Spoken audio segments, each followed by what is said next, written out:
各位朋友，大家好，我係營養師媽媽 Priscilla。我早前咧就去日本旅行啦，好想同大家咧分享下我咧去日本食咗啲咩嘅食物啦，咁同埋分享下我對日本人嘅飲食文化咧有啲咩嘅睇法嘅。佢哋嘅飲食咧有啲咩嘅優點咧，有啲咩嘅缺點咧，我哋都可以加以學習啦，係應用喺我哋日常嘅飲食嗰方面嘅。作為一個旅客啦，都有嘗試下唔同當地嘅食物啦，咁咧就唔係樣樣都健康㗎，咁不過咧營養師都係人嚟嘅，咁我哋咧都要嘗試下唔同嘅食物先至知道嗰啲味道係如何㗎。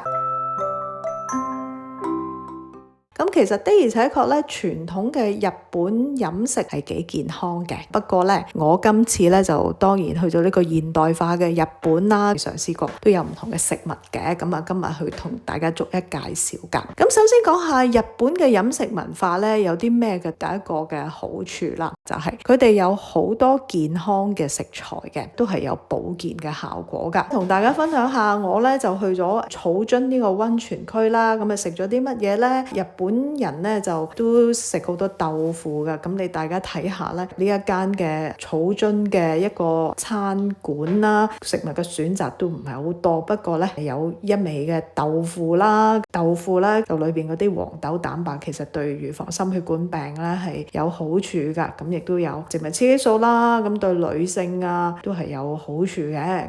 我覺得有些少似豆腐花個樣，食下未加薑蓉前係咩味先？呢個豆腐好啱我，完全係好清淡嘅。呢個係600 yen 嘅，就數量限定嘅喎，即係個份量唔多嘅每日。特別草津呢個地方花豆亦都非常之出名㗎。咁另外好似呢一間鋪頭咧，亦都係有蕎麥麵啦，都係比較高纖維嘅麵類啦。我欣賞佢哋咧就係其實佢哋嗰個餐牌咧唔係太多種類嘅食物，但係每一種咧佢都會做到好專好精細。都有啲傳媒報道介紹佢哋嘅蕎麥麵㗎。時候咧亦都係買咗呢啲草津特產嘅蕎麥麵翻去加拿大享用嘅。另外一種麵咧就係蒟蒻麵啦，蒟蒻令人上癮的味道，就係香蘭牛肉味嘅。睇下後邊講乜嘢先。蒟蒻麵啊，大家睇到啦，好高纖維嘅，一包咧有5克嘅纖維啊。佢成分咧就蒟蒻粉啦、味料啦、加味劑啦、蒜粉啦。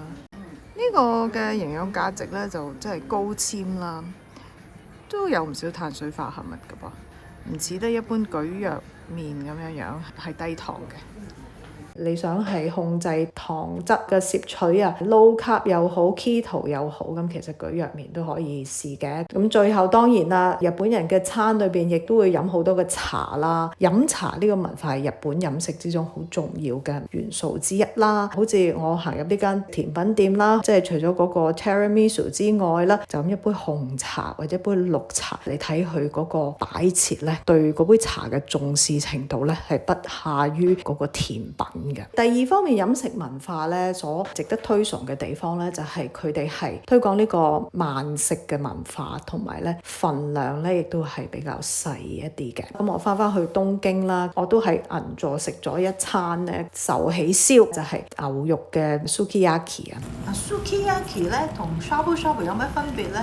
個牛肉係有分別㗎。sukiyaki 咧啲牛肉係瘦少少，就啲汁咧亦都濃啲嘅，比起 shabu shabu。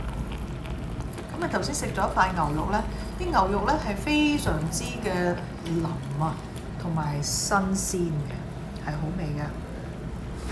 咁當然個質素就係比平時嘅牛肉爭好遠啦。呢一間嘅餐廳都係屬於比較高檔㗎啦。咁其實每一個客人咧都有自己間房去享用嗰啲食物嘅。咁當然普通人家就唔會餐餐食得咁好啦。咁但係咧，如果你話即係正式一個我哋叫懷石料理啊，或者呢啲壽喜燒啊，佢哋咧都會擺到好靚咁樣樣。佢哋用一啲好細嘅餐具啦。咁每一個餐具咧，其實係放少少嘅食物嘅啫，好精緻嘅，俾你咧係食嘢嘅過程裏邊咧都係慢慢咁樣享受，就貴精不貴多啊！佢每一樣嘢雖然細細咁樣，但係你慢慢食咧，其實都好飽同埋都食唔晒嘅。咁啊呢一個咧就係日本嘅飲食嘅文化嗰個重質不重量啊。第三方面啊，日本嘅飲食文化咧就係日本人咧都食甜品嘅，不過咧佢哋整體嚟講咧都有好多低糖同無糖嘅選擇㗎。大家咧如果係去71啊或者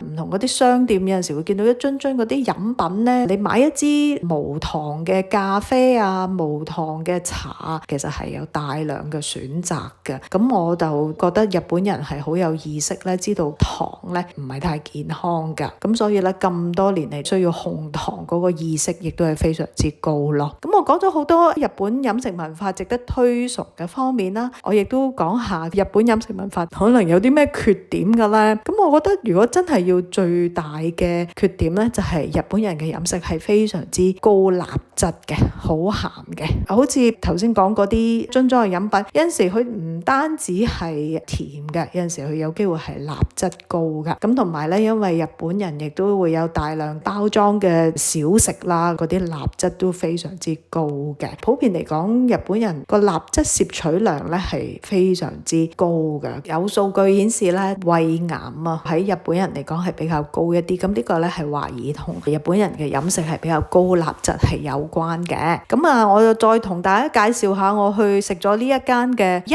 蘭嘅一個拉麵店啦。嗱，一蘭咧其實就好出名嘅，我喺涉谷就住咗幾晚啦，係其中一間食咗。咁其實都好多人排隊嘅。佢最特別之處咧就係每一格咁樣咧自己去食嘅，就同旁邊嘅人咧冇交流嘅。咁亦都係一種特別嘅飲食方式嚟嘅。大家去各地嘅超市，好似加拿大嘅超市啊，其實佢哋都有一啲包裝嘅拉麵都去到國際噶啦。佢哋嗰個拉麵咧亦都係好味嘅。咁其中一樣嘢咧，嗰個鹽分都好明顯係好高噶吓。咁所以咧，日本飲食文化就唔係話完美嘅，佢亦都係有鈉質過高嘅問題。我哋咧就係學習日本文化最好嘅方面咧，可以咧就係避免咗去一啲唔好嘅地方。當然啦，日本嘅傳統嘅飲食咧的而且確係非常健康嘅。不過咧，日本人都面對同一個問題咧，就係幾廿年嚟咧嗰個日本飲食都係西化咗，咁所以亦都會有好多西方嘅食物傳咗入嚟啦。咁我去到另外呢一間餐廳咧，就係 Flippers 食 pancake 嘅，排隊排咗好耐啊！我喺嗰度出邊咧，起碼都排咗個幾鐘先有得入去噶。第一次咧就唔成功，要第二日再嚟先至再入到去嘅。大家睇到呢個係加強版嘅士多啤梨 pancake 啊，幾多士多啤梨啊，好吸引嘅。即使我自己食咗啦，呢個 pancake 咧都係有啲三文魚啊，有啲菜啊咁樣。就算你間中少放縱啊，有部分可能係一啲有啲人話哇好高澱粉質嘅嘢啊，或者有少少甜嘅嘢啊，佢哋咧都係好着意會配搭翻一啲健康嘅食材啦。今日咧就同大家分享我喺日本就食咗啲乜嘢嘢，唔知你有冇去過日本呢？去日本嘅時候大家去食啲乜嘢嘅呢？咁啊歡迎你喺下邊留言同我分享啊！多謝大家收睇，拜拜。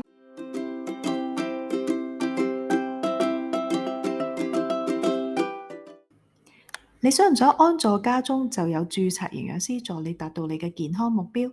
港營最在線營養諮詢為海外同香港嘅人士提供方便、彈性同埋省時嘅營養服務。